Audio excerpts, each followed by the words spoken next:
Sa patuloy na nararanasang kaguluhan sa Middle East, patuloy na may mga kababayan tayong mas pinipili muna ang kaligtasan sa sariling tahanan. Kaya't walang tulugan din ang pamahalaan upang siguruhin sila'y makakauwi ng maayos dito sa Pilipinas at matulungan silang makapagsimula muli. Higit kumulang mga 10,000 na nabigyan ng assistance, meaning basic needs services, kung may kailangan pagkain o tubig o ano pa man, temporary accommodation. This week, aabot tayo, papalo tayo ng close to 900. By the end of the week, including the OWA charter flight, yun na nga, aabot na ng 2,000 ang government-sponsored repatriation. Napagdesisyonan kong sumama with this repatriation program. Due to war, actually, wala po talaga din akong proper sleep.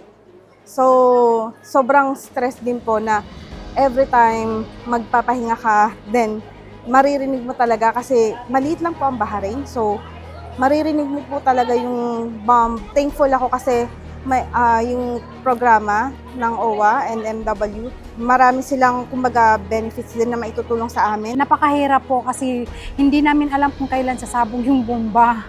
At saka kahit nagbubomba, pumapasok pa rin kami sa trabaho. Kaya nagtatrabaho kaming walang peace of mind po. Nung nag-request po ako ng repatriation po sa kanila, inassist po nila ako ng maayos at napakabait po nila. Sa direktiba ni Pangulong Ferdinand R. Marcos Jr., makakatanggap ng tulong mula sa mga ahensya ng pamahalaan. Libreng pagkain, tubig at pansamantalang matutuluyan ng ating mga OFW. Hanggang sa pag-uwi dito sa Pilipinas, libre ang ticket sa eroplano, pati na rin ang accommodation at transportation sa mga kababayan nating nangangailangan. Umaabot sa 150,000 pesos ang nagagastos ng pamahalaan kada OFW.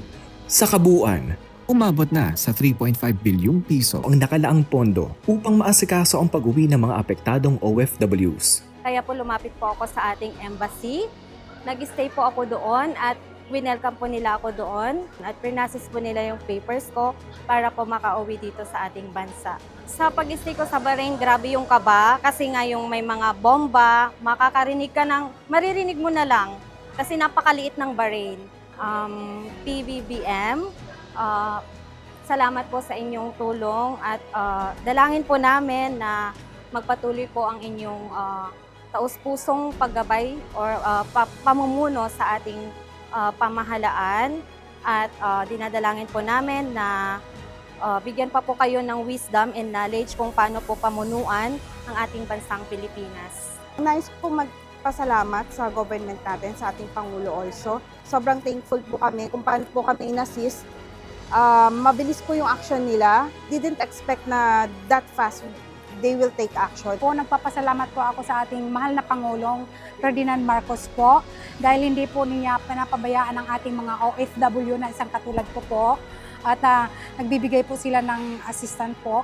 Nangingibabaw ngayon ang tunay na kalidad ng serbisyo publiko ng bagong Pilipinas para sa bawat bagong bayaning Pilipino.